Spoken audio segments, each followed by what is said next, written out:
भारत माता की, भारत माता की। नरेंद्र मोदी जी जिंदाबाद, नरेंद्र मोदी जी जिंदाबाद, नरेंद्र मोदी जी जिंदाबाद।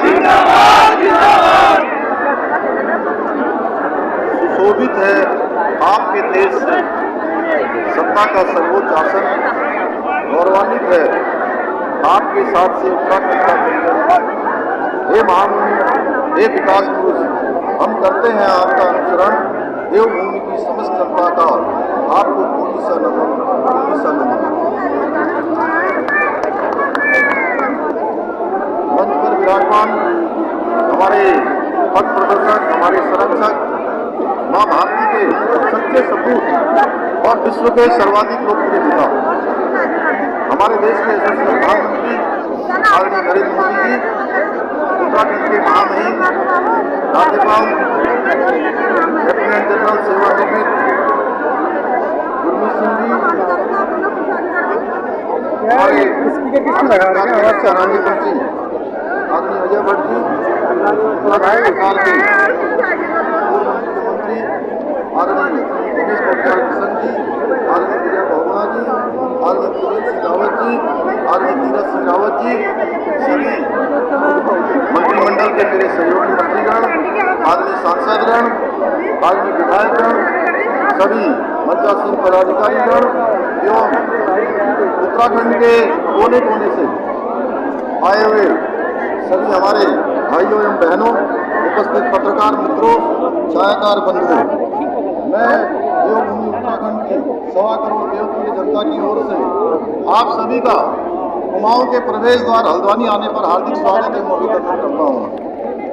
सर्वप्रथम मैं मां पूर्णागिरी तथा गुरु देवता सहित सभी स्थानीय देवी देवताओं को नमन करता हूँ और प्रार्थना करता हूँ कि वो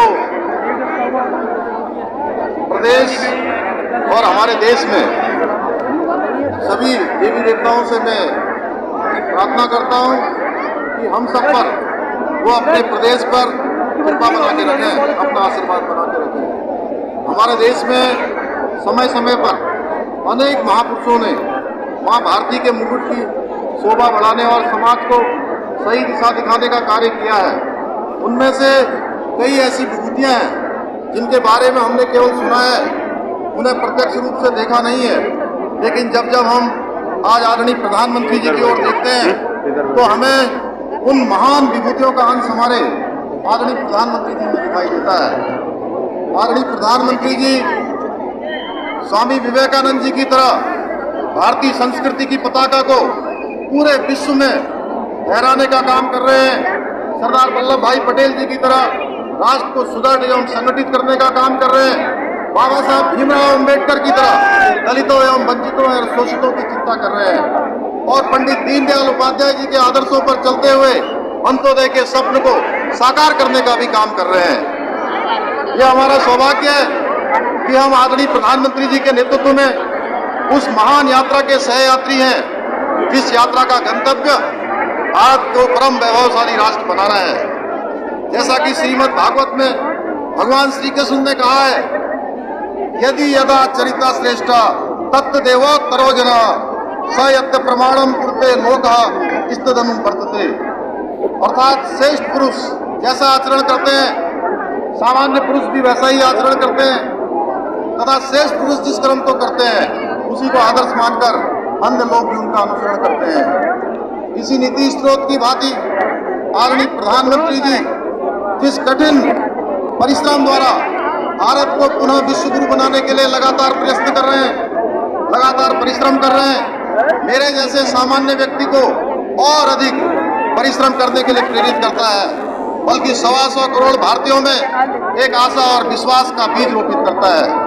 आज केवल भारत ही नहीं बल्कि विश्व के अन्य देश भी प्रधानमंत्री जी की सोच, उनकी रणनीति और उनके विचारों का अनुसरण करते हैं। कोरोना महामारी से निपटने के लिए भारत द्वारा आदरणीय प्रधानमंत्री जी के नेतृत्व में किए जा रहे कार्यों की न केवल WHO ने जैसे संगठनों ने सराहना की, बल्कि अन्य देश भी भारत द्वारा दिखाए गए अदम्य साहस और विश्वास एवं जीवता की पूरी प्रशंसा करते हैं। आज पूरी दुनिया देख रही है कैसे अंत्योदय का अनुसरण करते हुए एक सरकार न केवल जन आकांक्षाओं की पूर्ति कर रही है बल्कि विकास के पथ पर गतिमान रह सकती है। कोरोना काल में जहां माननीय प्रधानमंत्री जी द्वारा गरीब कल्याण अन्न योजना से करोड़ों लोगों को 2 वक्त का भोजन सुनिश्चित किया गया, वहीं आयुष्मान भारत योजना ने देश के नागरिकों को यह भरोसा दिलाया कि बीमार होने पर भी उनको इलाज अवश्य मिलेगा। कोई ऐसा क्षेत्र नहीं है जहां आदरणीय प्रधानमंत्री जी के नेतृत्व में केंद्र सरकार द्वारा किए गए कार्यों से सामान्य जनमानस को लाभ प्राप्त न हुआ हो। सर्वस्पर्शी विकास को लेकर आपकी सोच कितनी व्यापक है कि नमामि गंगे, स्वच्छता अभियान, नई शिक्षा नीति, इंद्रधनुष योजना, one nation one ration card जैसी अनेकों जन कल्याणकारी योजनाओं से प्रदर्शित होता है। आदरणीय प्रधानमंत्री जी के नेतृत्व में आज भारत अपने परम वैभव को प्राप्त करने की ओर आगे बढ़ रहा है। वहीं दूसरी ओर भारत के सांस्कृतिक उत्थान की यात्रा भी आज गतिमान है। दुनिया भर में भारतीय दर्शन, भारतीय परंपरा और भारतीय सनातन संस्कृति के प्रतीकों को उचित स्थान दिलाने के लिए आदरणीय प्रधानमंत्री जी द्वारा किए गए कार्यों को शताब्दियों बाद भी याद रखा जाएगा। यह आदरणीय प्रधानमंत्री जी का प्रतापी नेतृत्व का ही कमाल है कि आज जहां कश्मीर के अंदर धारा 370 का जो काला दाग भारतीय संविधान से मिटा है, वहीं भारत के राष्ट्र मर्यादा पुरुष भगवान श्री राम के भव्य मंदिर के निर्माण का मार्ग भी प्रशस्त हुआ है। इसके साथ साथ आज हम देखते हैं कि भव्य काशी और दिव्य काशी का जो स्वप्न पंडित मदन मोहन मालवीय जी ने देखा था, उस स्वप्न को साकार करने का काम भी आदरणीय प्रधानमंत्री जी के नेतृत्व में साकार हो रहा है। वो मेरे लिए भी अत्यंत ही हर्ष का क्षण था जब मैं अभी हाल ही में काशी की यात्रा के दौरान घाट से गंगा जल लेकर सीधे बाबा विश्वनाथ पर जलाभिषेक कर पाया। यह सोचना भी कुछ समय पहले तक असंभव था।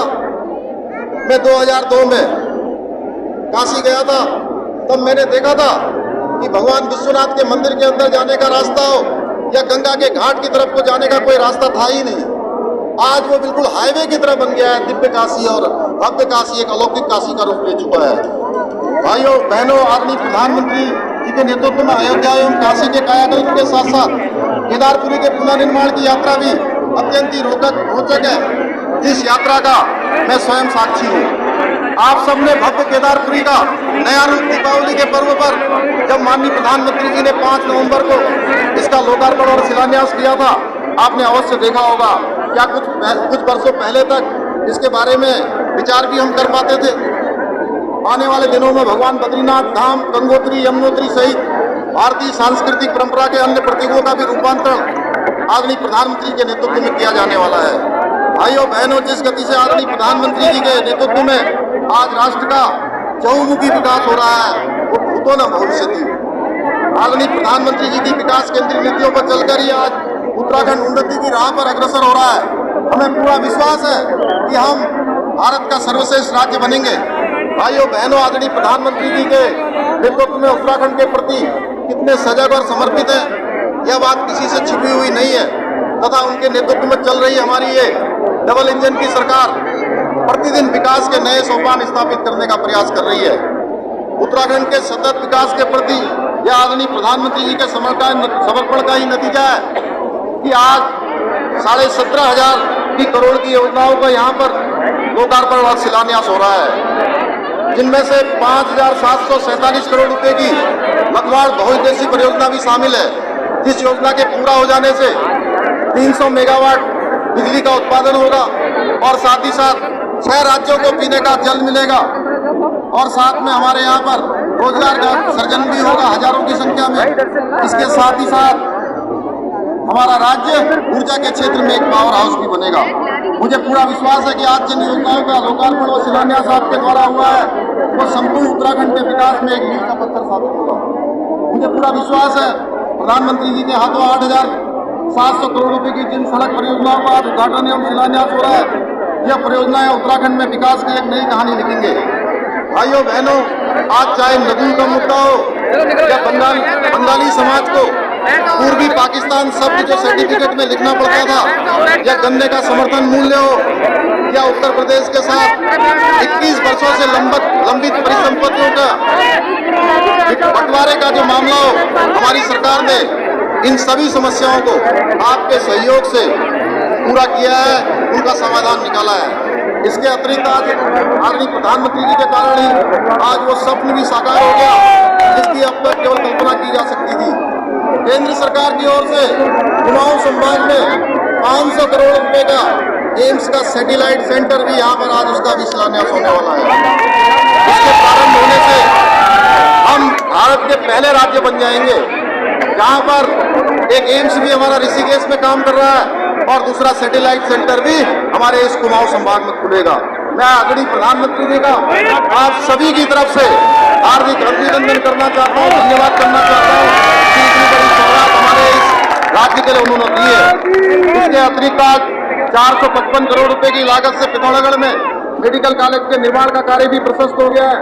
भाइयों बहनों, चारधाम कॉरिडोर की तर्ज पर कुमाऊं क्षेत्र के लिए मानस खंड कॉरिडोर बनाने के लिए भी हम प्रयास कर रहे हैं। इससे जहां एक और क्षेत्र में पर्यटन को बढ़ावा मिलेगा, दूसरी ओर पूरे कुमाऊं के आधारभूत ढांचे को मजबूती मिलेगी। मैं आपसे कहना चाहता हूँ, ये विचार करने का विषय है कि आज से पहले जो कोई उत्तराखंड में खेल विश्वविद्यालय या गुरुदेव रविन्द्रनाथ टैगोर जी के आदर्शों पर स्थापित केंद्रीय विश्व भारती विश्वविद्यालय की स्थापना जैसे कार्यों को बारे में भी विचार नहीं किया गया। आज हमारी सरकार ने दोनों ही काम कर दिए हैं। ये दो विशिष्ट कार्य इसलिए भी सोच सके हैं क्योंकि हमें आदरणीय प्रधानमंत्री जी का पूरा मार्गदर्शन सहयोग मिलता रहता है। भाइयों बहनों, उत्तराखंड के प्रति आदरणीय प्रधानमंत्री जी की आतिथ्यता का परिणाम है कि आज राज्य में 1 लाख करोड़ रुपए से भी अधिक की परियोजनाओं पर कार्य गतिमान है। इनमें से बहुत सी परियोजनाएं पूर्ण भी हो चुकी हैं। चाहे सड़क मार्ग द्वारा उत्तराखंड के कोने कोने को जोड़ना हो, पहाड़ पर रेल पहुंचाने जैसा कठिन कार्य हो, या देवभूमि के शहरों को हवाई सेवा से जोड़ना हो, आदरणीय प्रधानमंत्री जी के नेतृत्व में हमने कनेक्टिविटी को विकास का मूल मानकर कार्य किया है। प्रधानमंत्री जी के दूरदर्शी नेतृत्व के कारण ही आज ऋषिकेश कर्णप्रयाग रेल लाइन पूरी हो रही है। टनकपुर से बागेश्वर रेल लाइन के लिए हमको 29 करोड़ रुपए की धनराशि जारी हो गई है ब्रॉडगेज सर्वे के लिए। मैं माननीय प्रधानमंत्री जी का धन्यवाद करना चाहता हूँ। भाइयों बहनों,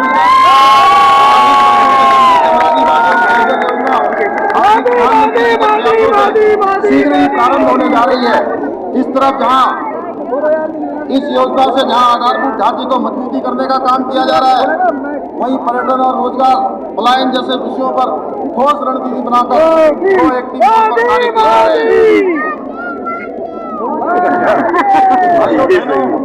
हमारी ये देवभूमि वीर भूमि भी है। इसने अनेक ऐसे वीर पैदा किए हैं जिसने हंसते हंसते माँ भारती के लिए अपने प्राणों का बलिदान किया है। उन्हीं में से एक जनरल बिपिन रावत जी भी थे, जिनका हाल ही में एक दुर्घटना में, हवाई दुर्घटना में निधन हो गया। उनका उत्तराखंड के प्रति जो अपार स्नेह था और अद्भुत था, उनका समय हमारे बीच से चला जाना देश और प्रदेश की अपूर्णीय क्षति है। वो मेरे लिए भी एक निजी क्षति है, क्योंकि उनके दो ही ध्येय थे, सेना को मजबूत करना, उत्तराखंड की उन्नति में लेकर हमारी केंद्र कार्य कर रही है। हमारा प्रदेश बलिदानी और रणबांकुरों का सदा नहीं रहेगा। पहाड़ के लाभ और राजपथ का भी कांग्रेस पार्टी और उसके नेताओं ने सदा अनादर किया है। कुछ वर्षों पूर्व उनके नेताओं द्वारा जनरल रावत को गली का गुंडा तक बताया गया है। ये हमारे सैनिकों को बलात्कारी कहा गया है। आज ये लोग आपके सामने आकर उन्हें सम्मान देने का भी ढोंग कर रहे हैं। भाइयों बहनों, मैं स्वयं एक सैनिक हूँ और अच्छे से समझता हूँ कि फौज की सेवा मात्र एक सेवा नहीं, बल्कि राष्ट्र के प्रति की जाने वाली एक साधना है। आज हमें गर्व है, माननीय प्रधानमंत्री जी के नेतृत्व में सेना का मनोबल और आत्मसम्मान लगातार बढ़ रहा है। आधुनिक हथियारों और साजो सामान से जहां सेना को और अधिक सशक्त बनाया जा रहा है, वहीं उन्हें दुश्मन को जवाब देने के लिए अब दिल्ली की ओर नहीं देखना पड़ता है। गलवान घाटी हो, कश्मीर से कच्छ तक का इलाका हो, आज हमारे बहादुर सैनिक दुश्मन को उसी की भाषा में मुंहतोड़ जवाब देते हैं।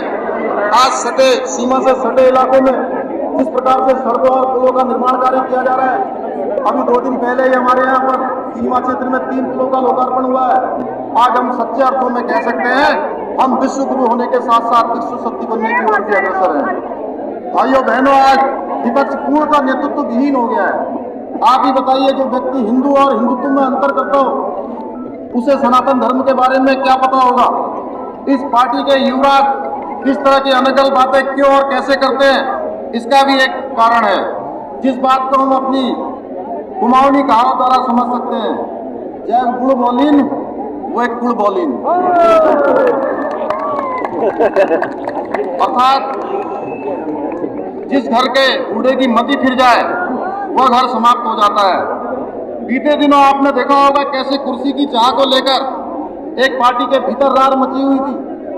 इन्हें उत्तराखंड के विकास से कोई लेना देना नहीं है। उनका ध्यान अगर किसी बात पर है तो इस पर कि कुर्सी किसे मिलेगी। आप में से कौन नहीं जानता कि उत्तराखंड में करप्शन को बढ़ावा इन्होंने दिया है, उत्तराखंड में माफियाओं को बढ़ावा इन्होंने दिया है, उत्तराखंड के युवाओं को पलायन करने पर इन्होंने मजबूर किया है, उत्तराखंड के हितों के साथ समझौता इन्होंने किया है और उत्तराखंड बनाने का विरोध इन्होंने किया है। आज मैं इनको इस मंच से उत्तराखंडियत का अर्थ समझाना चाहता हूँ।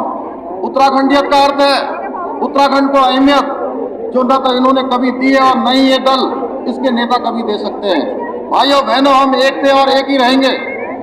अगर किसी चीज की अहमियत इन्होंने दी है तो सबसे पहले दिल्ली वाले परिवार को दी है और दूसरे नंबर पर अपने परिवार को दी है। उत्तराखंड के साथ आज तक जितने धोखे कांग्रेस पार्टी ने किए हैं वो किसी पाप से कम नहीं है। आप खुद ही बताइए, क्या देवभूमि की जनता ऐसे पापी हाथ का साथ देना चाहिए? क्या ऐसे पापी हाथ का साथ? आप ही बताइए, मैं आप सबसे पूछ रहा हूं। कांग्रेस और करप्शन एक दूसरे के पर्यायवाची हैं और इनके नेता सत्ता न मिल पाने की वजह से कुंठित है। इसी कुंठा में ये वो हर काम कर रहे हैं जिनकी वजह से जनता की नजरों में लगातार नीचे गिरते जा रहे हैं। आप लोगों की इतनी विशाल संख्या देखकर एक मैदान यहाँ भरा हुआ है आदरणीय प्रधानमंत्री जी को सुनने के लिए, इसके बगल में दूसरा मैदान भरा हुआ है। सड़कों पर आप हजारों हजार की संख्या में यहाँ पहुंचे हैं। मुझे यकीन हो गया है कि उत्तराखंड की जनता ये तय कर चुकी है कि करप्शन के काले हाथ वालों का राज अब इस देवभूमि में कभी दोबारा लौट कर नहीं आएगा। आजकल इन काले हाथ वालों को इन जैसे ही एक और दल का भी साथ मिल गया है और उस दल के नेताओं ने अपनी अक्ल पर भी झाड़ू फेरी हुई है और दिल्ली के बाद अब उत्तराखंड में भी तुष्टीकरण को बढ़ावा देने का काम कर रहे हैं। मैं बता देना चाहता हूं इस दल के नेताओं को कि उत्तराखंड की स्वाभिमानी जनता न तो दिल्ली में हुए दंगों को भूली है और न ही सर्जिकल स्ट्राइक पर उठाए गए, सेना पर उठाए गए इनके सवाल को भूली है। उत्तराखंड का मतदाता मुफ्त का सहारा नहीं चाहता, बल्कि वो चाहता है जिस ओर हमारे प्रदेश को और देश को आगे ले जाने का काम आत्मनिर्भर भारत और आत्मनिर्भर उत्तराखंड चाहता है। मेरे उत्तराखंड का हर एक भाई और बहन ये अच्छे से जानते हैं कि उत्तराखंड को आत्मनिर्भर बनाने का संकल्प यदि कोई सिद्ध कर सकता है तो वो केवल और केवल भारतीय जनता पार्टी है और माननीय प्रधानमंत्री जी के नेतृत्व में हम इस काम को आगे बढ़ाएंगे। भाइयों बहनों, हमने हर विभाग से अगले 10 सालों का रोड मैप मंगवाया ताकि हम भविष्य की आवश्यकताओं के अनुरूप राज्य के विकास का खाता खींच सकें। उत्तराखंड को लेकर हमारी नीति और नियत दोनों ही स्पष्ट और ईमानदार है। आदरणीय प्रधानमंत्री जी के नेतृत्व में चल रही हमारी डबल इंजन की सरकार एक विजन बनाकर राज्य के विकास के लिए निरंतर कार्य कर रही है। आज हमारा उत्तराखंड विकास चाहता है, हमारा उत्तराखंड संभावनाओं से भरा आकाश चाहता है, हमारा उत्तराखंड अपने सपनों को साकार करना चाहता है। भाइयों बहनों, उत्तराखंड फिर एक बार भाजपा की सरकार चाहता है। आज आप सभी मेरे साथ एक संकल्प लीजिए, जिस विकास पथ पर अपना उत्तराखंड बढ़ चला है हमें इस यात्रा को अब रुकने नहीं देना है। हमने अपने प्रदेश को राज्य की रजत जयंती वर्ष जो माननीय प्रधानमंत्री जी की भी हमसे अपेक्षा है कि 2025 तक भारत का सर्वश्रेष्ठ राज्य बनाना है और मुझे पूरा यकीन है आपका ये हौसला संकल्प सिद्ध करके दिखाएगा। हम विकल्प पर ही संकल्प के मंत्र के अनुयायी हैं। उत्तराखंड के विकास के लिए यही हमारा अंतिम ध्येय है। हमें उत्तराखंड का प्राचीन हमारा इतिहास से बताता है कि हम कभी भी लड़े बिना पीछे नहीं हटे, क्योंकि हमारी सोच, हमारी संस्कृति केवल और केवल संघर्ष और सेवा करना जानती है, जिसका अनुसरण हमारी सरकार 24 घंटे कर रही है। अंत में मैं माननीय प्रधानमंत्री जी को उत्तराखंड की जनता की तरफ से भारतीय जनता पार्टी की जीत के प्रति आप सभी के विश्वास को श्रद्धाएं करते हुए इन्हीं पंक्तियों के साथ अपनी वाणी को विराम देना चाहूंगा कि मैं पथिक हूँ, पथ मेरा बस कर्म सिखलाता मुझे। मैं पथिक हूँ, पथ मेरा बस कर्म सिखलाता मुझे। सत्य जो हृदय में है वो ध्येय दिखलाता मुझे। स्वप्न मेरे हैं तो मुझको ही उठाना भार है। हूँ किनारे पर खड़ा, लक्ष्य भी उस पार है।